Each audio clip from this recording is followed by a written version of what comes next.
Welcome everybody, episode 95 to Chaps Many Cultures. We welcome a very good friend of ours, Mithun Mridha, to talk about his journey from India to the hustle-bustle world of mergers, acquisitions, including merging and acquisitioning many cultures along the way, and to his journey to where he is today. Stick around.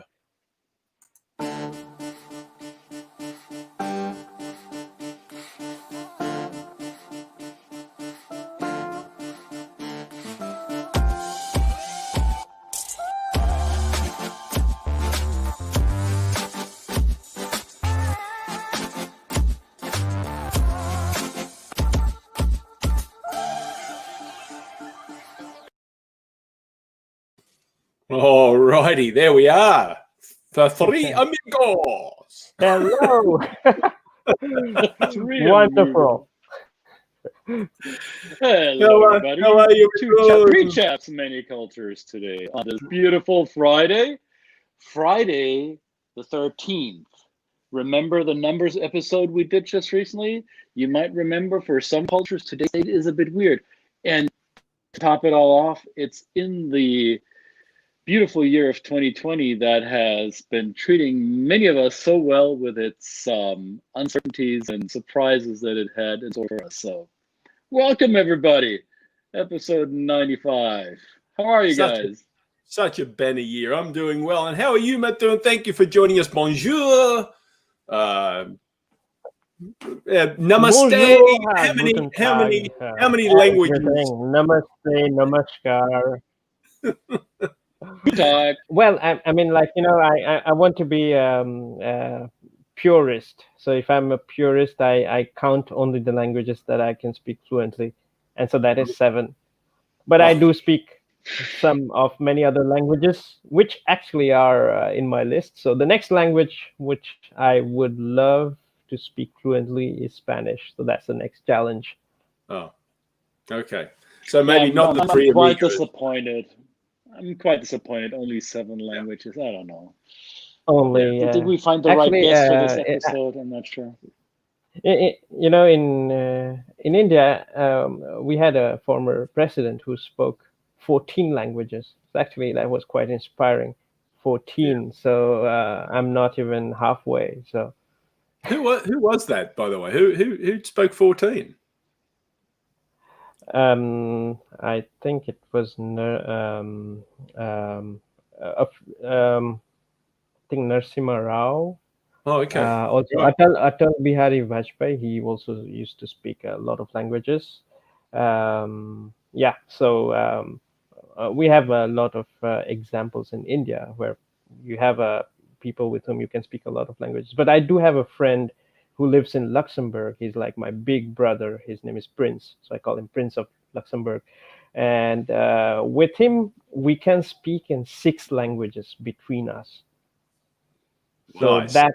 that's I think 6 is a max number of languages, mutual languages that I can find anywhere. Nice. So that's always fantastic because I strongly believe that the language is actually part of your personality. So when you're speaking a language, you become a different person. Actually, you are thinking in a different way. I think it creates different neural connections in your brain.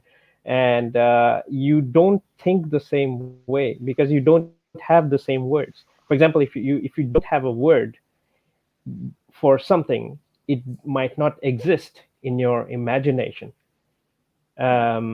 Just like people who live more in the snow, they have more cold countries. They have more words for snow. But if you go to south of India, you might have just one word for snow. So it really depends on where you are and the amount of words that you have that creates your visible world. And actually, I do remember in India, somebody was asking me this question, like, how if you have someone who has who's just not able to see, who's blind, how would you explain to him what is Taj Mahal, the beauty of Taj Mahal. So it's absolutely difficult to explain, because if you don't have something with which you can compare, and I think language, words, they give us more definitions. What do you think about that, Brett? You also speak so many languages. No, I don't know. I just have the English and maybe a fairly good grasp of Polish at the moment. But I think I agree with you. And we often talk about. So you grew up, in terms of your story, and we'll take this back to the language, because you grew up. You have a fascinating story throughout your whole life, but you grew up in India, obviously. But it is the experience of you and being exposed to languages that kind of led you to become what you call yourself, an enthusiastic interculturalist, which I think is fantastic. And it's probably something that we all share. But tell us about that I guess initial exposure and your experience growing up in India, and how the expectations of your parents brought you to where you are today. Yeah, I think that's I got exposure to different places very early, because my dad had a job which was more transferable. So you would be transferred to a different part of the country every few years. And actually, India being a big country, so it's almost like many countries. So if you change the state, you have a different language. People even say that if you go 100 kilometers, you have a different accent. Every 100 kilometers, you find a different dialect. So you can imagine, like, if you are in a different state, you might not be able to read what's written. So you're completely lost. There are places where in India I've been, I can't speak their local language.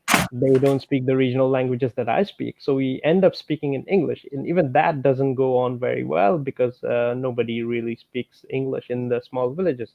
So I was confronted to this kind of situation, like not able to understand anything. So for example, I was born in Bengal. So my parents, they speak Bengali or Bangla as their first language. So I learned that in my kindergarten that I did in Calcutta. And after that, my parents moved to Assam. So I was hardly 5 years old. And Assam is a wonderful place. It's in the northeastern part of India. So it's really, and that place is called Digboy. So it's the first oil refinery of India. And it's not very far from the boundary with Myanmar or Burma. So when we moved there, I was exposed to the national language Hindi, because in Bengal, when I was growing up, although people speak Hindi, but in the day-to-day conversations, they only speak in Bangla. So I was like, I was listening to one word all the time, and I felt like it's very funny, and I would keep go out, play with the other kids, and I would laugh about this thing, and I would break my head about this word. It was called kana. What does it mean, kana? And like, after so many days, I feel I've been exposed so well to that Hindi speaking environment in that city, that I learned it so fast. It was like within 2 weeks, I could already speak bits of I could express myself for the basic things. And I think it took me just a couple of months to speak it fluently. So even today, I feel like I don't know how I learned one language so quickly. And it took me a few days to understand the word kana, and actually it means food. So I think learning languages is accelerated when you are in an environment when you have no one who speaks your language. And that's some people take it as a barrier or as a challenge. For me, I think it's an accelerator, because it's an amazing opportunity that you have got to learn. Today in Paris, I have a lot of friends who just say, like, proudly, expats, and they say proudly, like, I don't speak French. I mean, like, I see, like, oh, come on. you had been given a fantastic opportunity to learn this language. You're living here, everything around you is in French. You should be learning from this environment and grasping like a sponge and learning it and like be fluent as soon as you can be. So I got curious with that experience at the age of 5. So I lived in Assam for a couple of years, and I don't know if you know Assam. If you love tea, people say, oh, even I would say the people in England say that that's the best tea in the world. So let me do some indirect promotion for this tea. So the Assam tea and the tea from Darjeeling. So those are the two very famous teas from India. So I was actually my school was in the middle of tea gardens. So when my school had a playground, it was on the top of a hill, and the hill and the name of the school was Playground School. So we had a playground. We would study, but we would play a lot. And around the playground, all you could see, as far as you could see, were tea gardens with women with that big basket in their back. And sometimes they were carrying the kids, so the kid would be attached with the cloth to their bodies, and they would be plucking those fine leaves, the young leaves, the green leaves that become later the green tea. So seeing those gardens, it's really soothing. And since then, whenever I go to a place where you have these tea gardens, it's absolutely a wonderful feeling. Because at that age I did not have tea, and today I'm a big fan of tea, and I collect tea. I have always like a tea from at least 15 to 20 countries at all times. So I think it stuck to me from those days in Assam. So and my parents were very ambitious. So ambitious means, I think it's a common thing for all Indian parents. I think all Asian parents are extremely ambitious.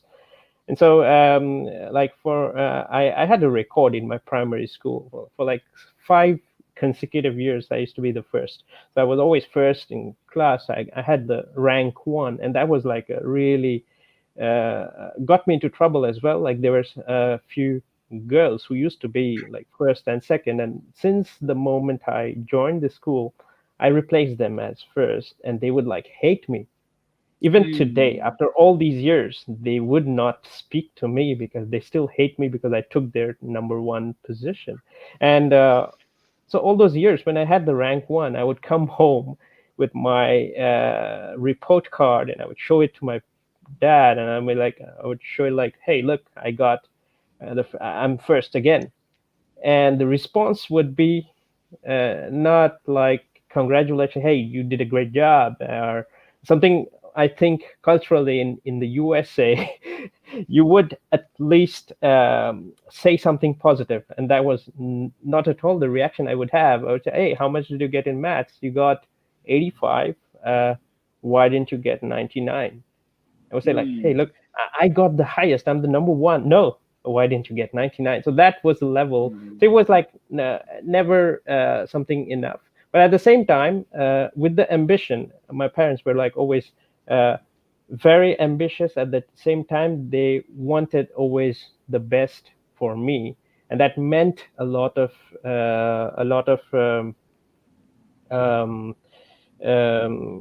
discipline on their behalf, a lot of challenge, and a lot of sacrifice. It means like there were times like they would sacrifice their own wants, own needs for me, because that would be like I would always have a birthday party. Now, how many of you have seen birthday parties where you have at least 500 people invited for dinner?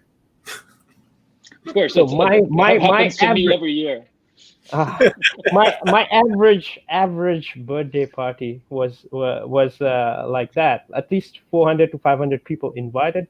There would be even a whole stage and place like built in in our big garden. There was a catering. They would have the food and everything. So there was a lot of things, and like and my birthday is on 5th of July. So what happens on 5th of July, especially in Bombay where I grew up, because after Assam, my parents moved to Bombay. And in Bombay, 5th of July is really I don't know why, but every year there's something magical about this day. It's the most rainy day in the month of July. And that's always my birthday. And that's one of the reasons out of those 500 people invited, there were always 30 to 40% of the invitees who would just miss it. Because when it rains in India, it's not like just any normal rain. You take all the rain that happens here during months, it might fall just in one evening. So that's the kind of like big drops. You within a few seconds, you're completely drenched in the water. So that was so people just would stay in, and I would feel completely very, very disappointed because, hey, this guy, this person, this family didn't come. Hey, why didn't they come? And today in France, when I tell people that my birthday is on 5th July, again, everyone feels like sorry for me. Hey, it's during the vacation. Sorry, when you will be celebrating your birthday, nobody would be around. So I think like the reason is always the same. A big part of the people won't be around because they would be on vacation. But Mithun, I have to, or I want to put this into context. When you say about 20-30% did not show up because of the heavy rains, that 500 people invited, that still means that 350 people did show up, right? Of course. And that's why, like, and that after that, and that was a very interesting day for me, because after that day, I would spend at least 2 to 3 days unwrapping the gifts. And my first interest in different cultures actually came from one of those birthday gifts I got at the age of 5.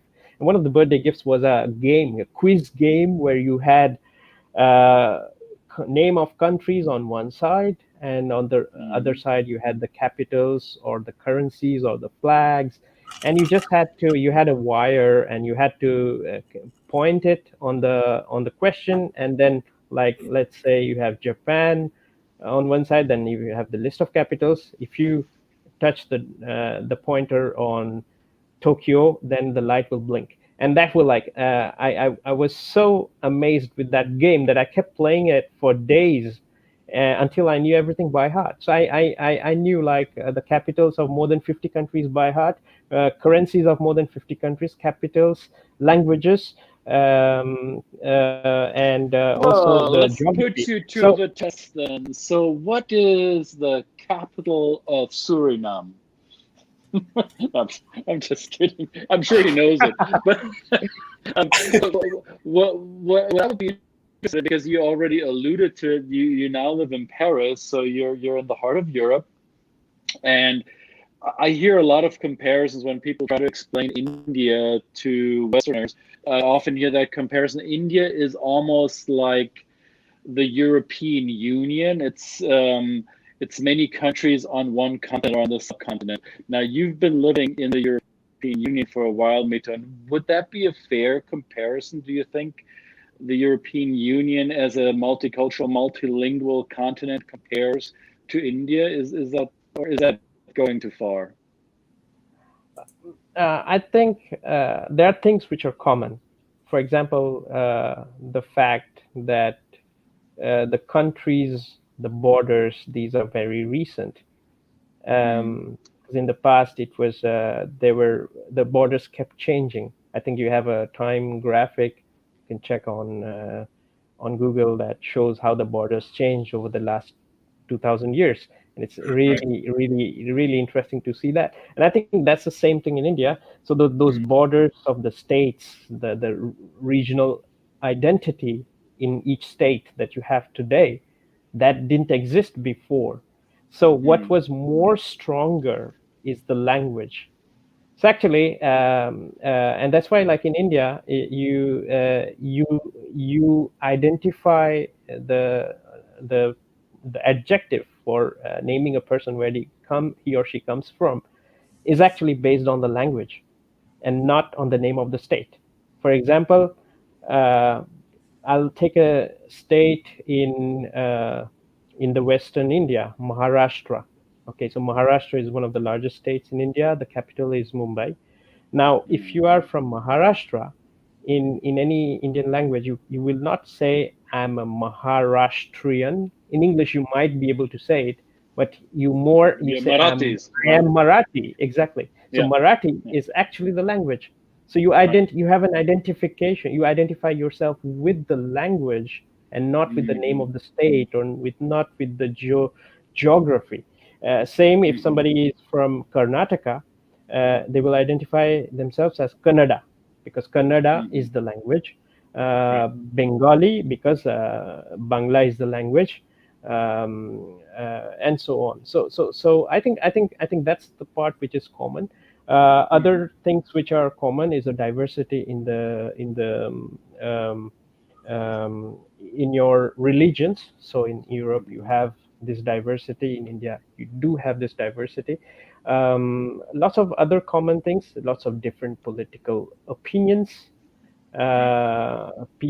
lots of mixes. It means people from one region moving to another region. So you have people moving within India a lot. So I think I feel a lot of comparisons, which are quite similarities, I would say.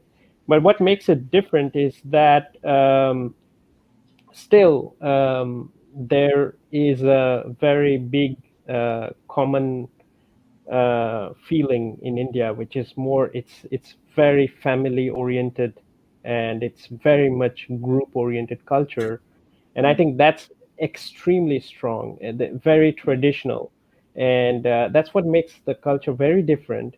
Even if there was a long period of colonialization which lasted almost more than 200 years in certain parts of India, you still have this strong regional cultural identity, which didn't get lost in during those periods of colonization. And I think that's what make people very proud, and it sometimes goes over the context, and that also creates a dispute.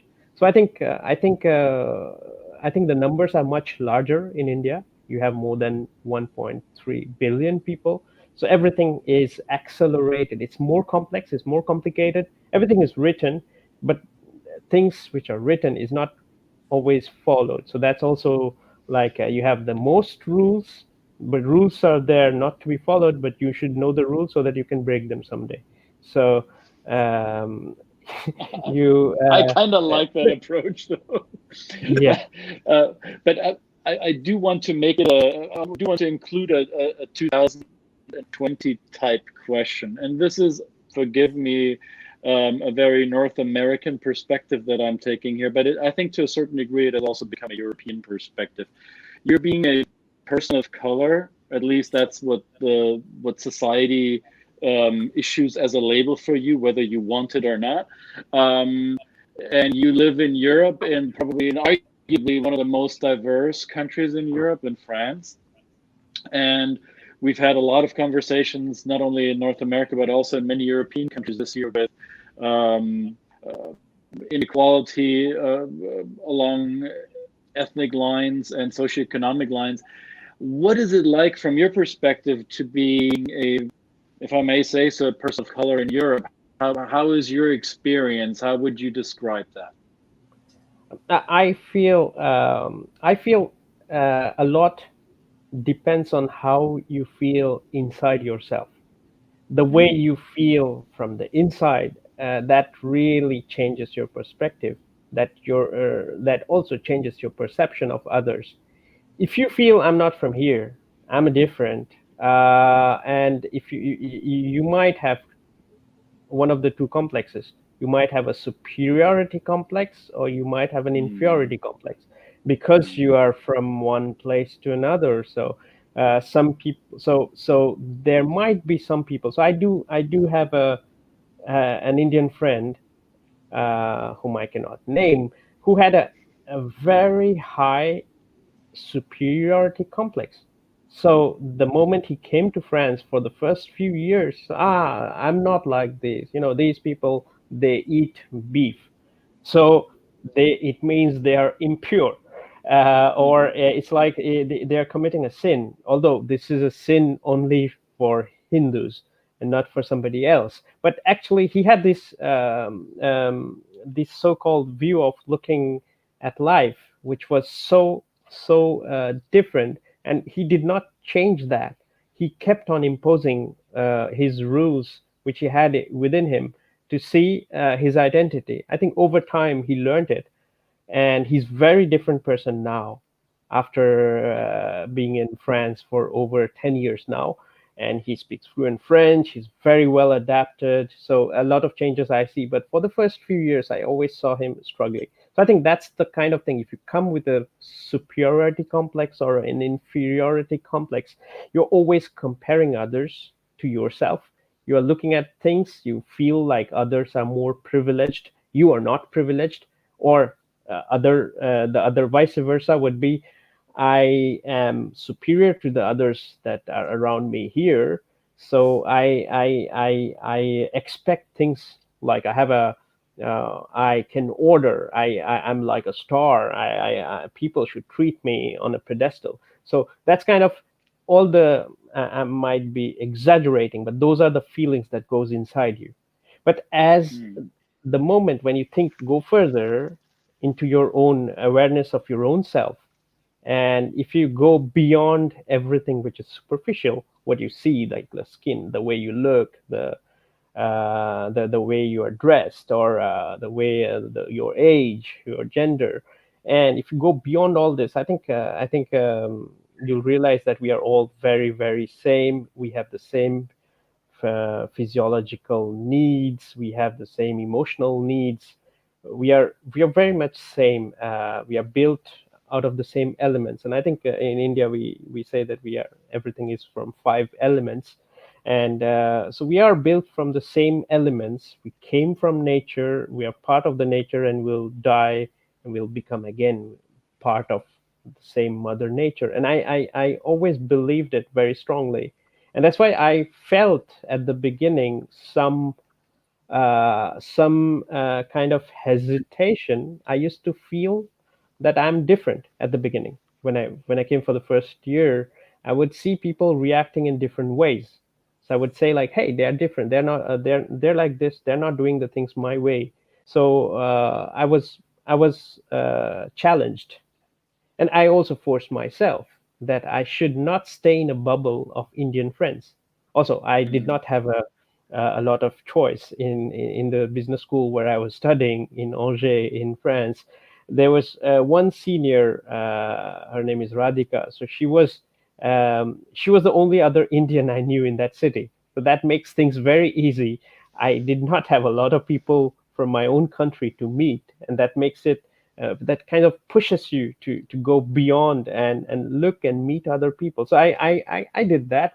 So I think my inner journey has been full of exploration. I have been exploring, and I'm exploring more. And the more I explore, the more I feel connected to other people. So I think at the beginning, I was not feeling very much connected. I used to feel I'm different. I look different.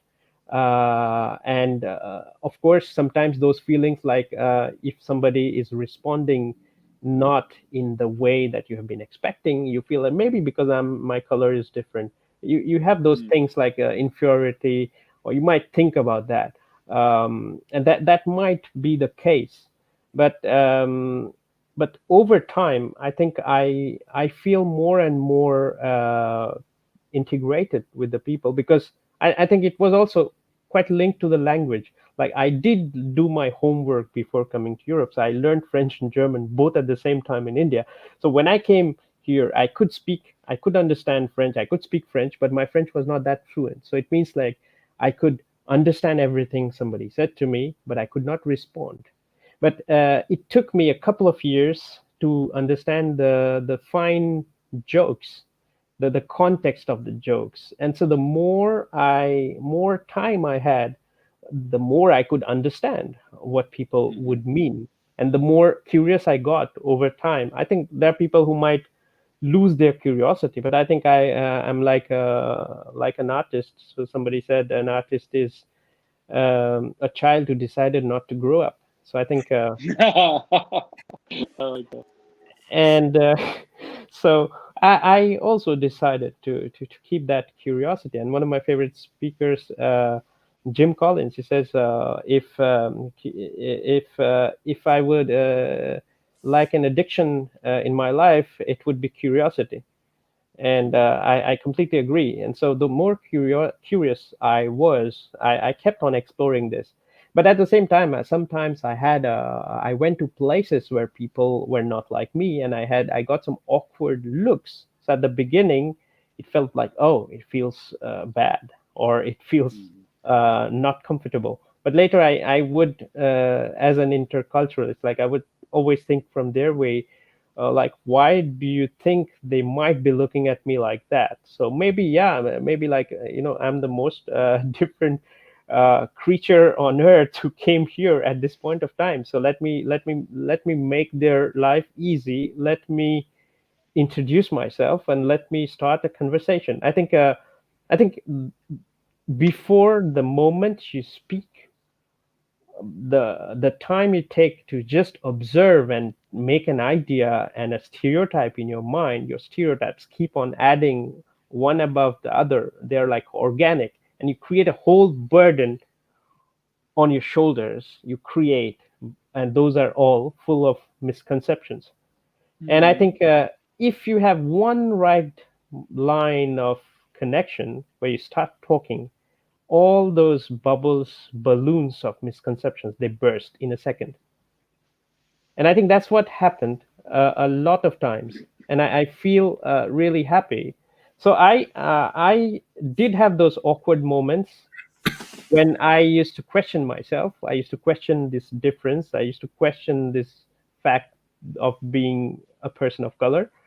And at the same time, I take the more the amount of people who are so close to me, to my parents, and the number of my European friends who took time to visit me and my parents in India is so. There's so many of my dear friends. I'm so thankful to them that all this makes it look so much that we are connected and we are like part of the same family, and that's what I feel. And I think that's the direction in which I'm going. So I feel my message for other people in that, to have the self-doubt, to have those questions is normal, because human brain is designed in a way to think more negatively. So 70% of the times you have negative thoughts. So it's normal to think that things are wrong, that there is difference, that difference is bad. I like your approach, because it reminds the individual who is entering the foreign space that it's their obligation to look for connection. Everybody Exactly. else is already connected in some shape or form, but the newcomer is not as connected yet. So it is upon the visitor to the new environment to look for belonging. And I'm not saying it's easy, and if I listened to you correctly, in certain locations it took you some time because you had to improve your language skills, and I would suspect that speaking German to people in Paris or in Angers didn't help much. So you had to improve your French quickly. It's really interesting how it goes over time. But I think language is really really important, and especially the fact that humor is part of our life. If you don't understand humor in a foreign language, it cuts you off from the rest of the people. I think humor is a sign of connection.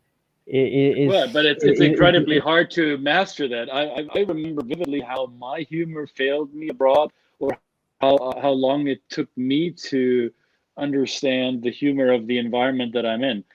To give you an example, Brett and I, we've known each other for years. Sometimes he cracks jokes and I simply don't understand what he's saying. Obviously, he thinks he's hilarious. I don't understand it. I'm being the... No think about it, dude. I'm hilarious. You just don't get it. Yeah, that's what it is. That's what it is. So I have to ask for, but that increases this feeling. Oh, dang it! I don't belong here. I struggle understanding this humor. Will I ever understand? Will I ever feel that connection? And at some point, if you're the one loner, the one outsider in a group, you feel like it becomes a burden to ask for clarification. Can you explain your humor to me? I would like to laugh with you, because if I can laugh with you, then I feel that I'm a part of your group. But if I have to ask for this all the time, at some point, it's a constant ding on my confidence, right? So humor is a great tool, but it is also a tool that takes a while to master if you're doing it across cultures. But absolutely, it's interesting though, but I just want to bring back this, because this is a point.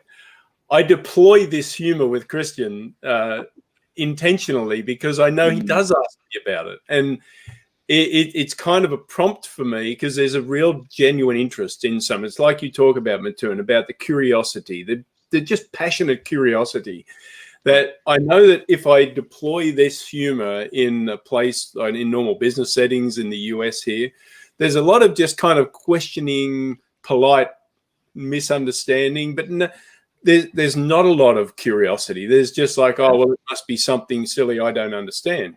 Yeah, I think what I love about Christian's approach is he actually, I know he's going to ask me, and this might sound strange. I know, maybe subconsciously, he asked me because he's very curious. He brings a lot of curiosity to everything, and I go, well, this is great. This is a chance for me to kind of sometimes maybe bamboozle.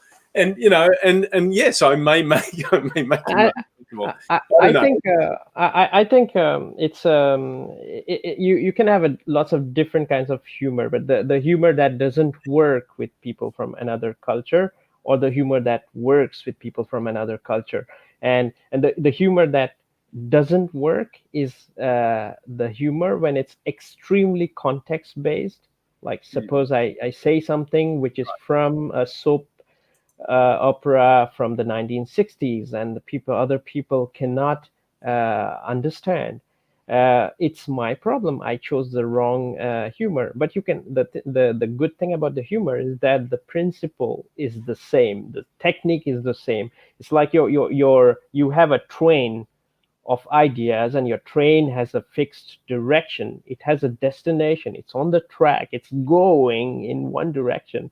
And at some point of time, you just make the train get derailed out of the tracks to a place where people never expected things would become. And that's what makes it funny. And one of my friends, she even did a research on humor. And so the relationship between the humor and the psychological aspects of humor. And actually, she said that humor in at the beginning for the brain, it's actually a sign, it's a symbol of danger, and it's a kind of a discontinuity. When we laugh, actually, this humor it's because it's to relax the mind, because that's the danger has been avoided. And so if that is the basic the scientific link, so when we know that is the golden principle, or the golden logic of getting a laugh, I think you can get a laugh anywhere. And I've seen people, I have met people with whom I had absolutely no way of communicating. So I have a friend, his name is Michel. He lives in Lyon, not in Lyon exactly, but 40 minutes from Lyon, in a small town called Trévoux. And Michel is like one of the funniest people in my life. It's like when with him, we traveled to India. We traveled with other friends to a wedding in Azerbaijan, to the wedding of my friends Cyril and Ismer. And at that wedding, Michel and we met people. So all the invitees, the kids from Azerbaijan, and we did not speak the language. So they did not speak English. We did not speak Russian. So there was no way to communicate. And actually, Michel was the first person. He made them laugh. And that was the first communication. Then we did other things that we were not supposed to do. People said like, okay, stay there. You're not from that culture. Don't talk to the people. Don't talk to the women. Don't do this. Don't do that. And actually, with Michel, this is what we do always. Like, we never follow any of the rules. know the rules because you want to break them at some time. So what we did is we started talking to the people, although they did not understand, but somehow with the gestures, with the body language, we made them laugh. And when they were dancing, the traditional dance, actually, I managed to get the steps right, and then Michelle as well. And we were dancing with the people in the traditional dance, and actually, they were all smiling. They were all wanting to communicate and talk with us, although we did not have the common language. But sometimes, you don't need words to communicate the emotions. But there's one critical piece in this. I think there's one critical. Yeah, go ahead. No, I'm just going to say, here's an example where you don't need words. Patricia on Facebook says, wine, we can understand each other with wine. Anyway, sorry to interrupt. Of course, yeah. Actually, I think I can only quote Ernest Hemingway. Wine is the most not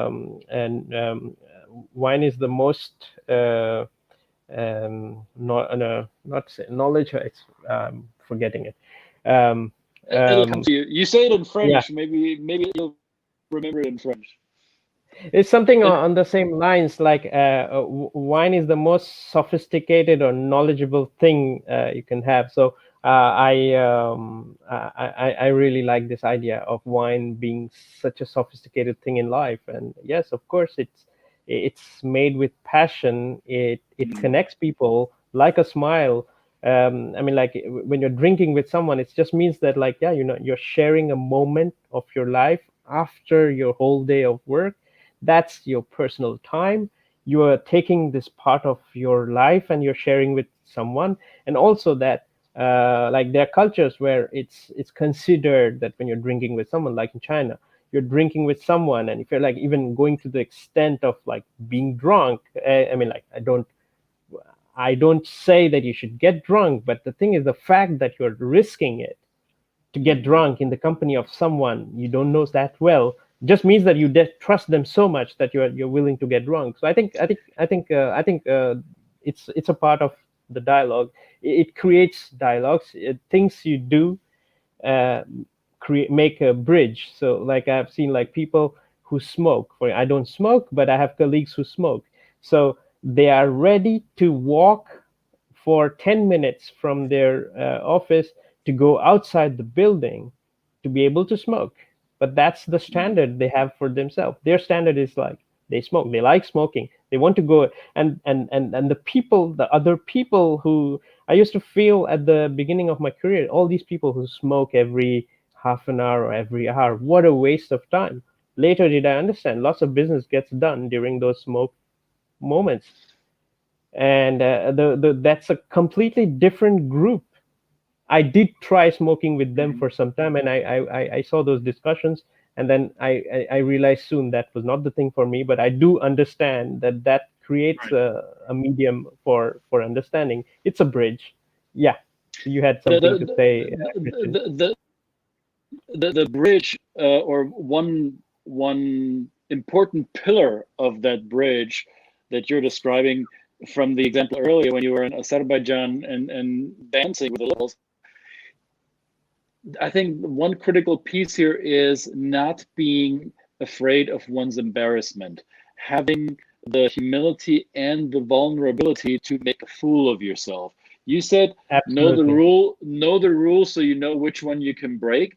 That can be a very tight rope to walk, and it may lead to you being the laughingstock. It may expose you to ridicule, or even worse, to some kind of other repercussions. But venturing out on that wiggly branch and waiting to see whether you'll break or not, that vulnerability piece is critical. And too often, how many of us, I include myself in this, how often do we play it safe rather than risking something? Because playing safe is comfortable. It will not challenge us, and I'll be kept whole and nobody's laughing about me, or I don't feel like I made myself an idiot. But being vulnerable to venture out and do something that will break the rules, or where you don't even know if it does break a rule that you're not even aware of, you just do without without knowing what the risks are and still doing it. This is, I think, in any intercultural interaction, a critical piece to build that bridge. Yeah, absolutely. And I think you can always play safe. But what's the risk of playing safe?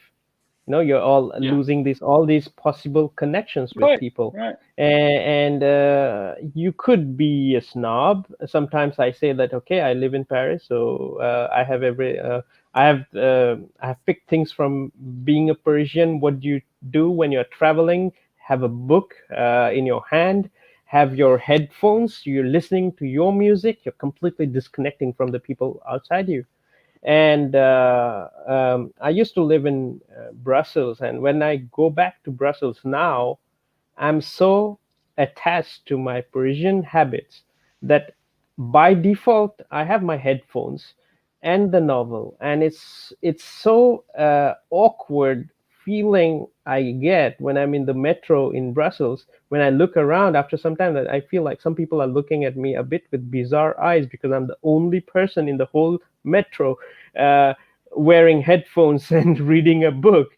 Because other people, there are people who talk to each other. And I remembered, yes, when I used to live there 10 years back, things were different. I used to speak to people. Like once I got a gift in those days. So that was the year 2010. I got the biography, of a political leader. So now she's so famous. So I was reading it in German, and that was a biography of Angela Merkel. And I was reading that in a train, and that generated some kind of curiosity. So first, like, I look Indian, but I'm reading a book, and which is very specific. It's a geopolitical book. It's a biography of this politician. And so there was a German guy in front of me who saw it, and he started speaking. And then we had a good discussion. He said, like, you know what? I thought you are born in Germany. I said, no, I got it as a gift. And that moment he risked it. And then the same evening I see the same person, and we were taking the same train to come back to Brussels. And then we had a discussion. We said, like, okay, this is too much of coincidence. Let's go and have a drink. And so with this person, his name is Peter, we go for a drink, and that was the beginning of a journey. Later we became flatmates. And then I was at their wedding. He's one of my closest friends. And the last time I told you, Brett, when I went to Poland, that was for the christening of his daughter. So, like all this experience, just because of that book I was reading, that made Peter curious. Angela Merkel ist schuld an deiner Freundschaft. All right, that's awesome. So I'm just saying, like, if I didn't talk, I was reading the book. But if Peter did not take that first move of, like, being curious, taking the risk, and, like, hey, interrupting, hey, you're reading this book, I'm interested to know about you, because just you're reading a book in German, and that just generated curiosity. And I think that curiosity might bring you to different places, different destinations, different roads. And that's the way. I mean, like, these are the ways to access the treasures of life. So if you're not taking those moments to access the treasure, I mean, you can just have a very boring life. And let this be the message for the weekend, people. Let your curiosity take you on the road that will take you to the treasures of life. Without curiosity, you won't be on that road. I'm paraphrasing what you said, me too. I love it. Be curious, people. It's Friday. Go curious into your weekends. Absolutely. Thank you, Mithun, so much for jumping on it. Very kind of last minute. I just pinged Mithun this morning. I thought, well, you've probably got nothing better to do, Mithun. You're sitting around, you're quaffing wine. You're probably have one of your many 20 teas or something like that. Why not come and join us? And we're very happy you did. Thank you for sharing I mean, just a little bit of your story. I think this is great. I love talking to Mithun all the time. There's so many different aspects of it. So thank you so much, and thank you everybody. Thank you today. We had Patricia on, of course. It was always pretty much on, and Yuko. They both both French speakers, obviously, and for sharing your comments. If you're watching the replay, put your comments and get in contact with Mithun. He's available on LinkedIn. And yes, have a wonderful weekend, everybody. Thank you for joining us. Episode 95, Two Chaps, Many Cultures. And we will see you next week. À bientôt. Merci beaucoup. Merci. See you again. Alvida.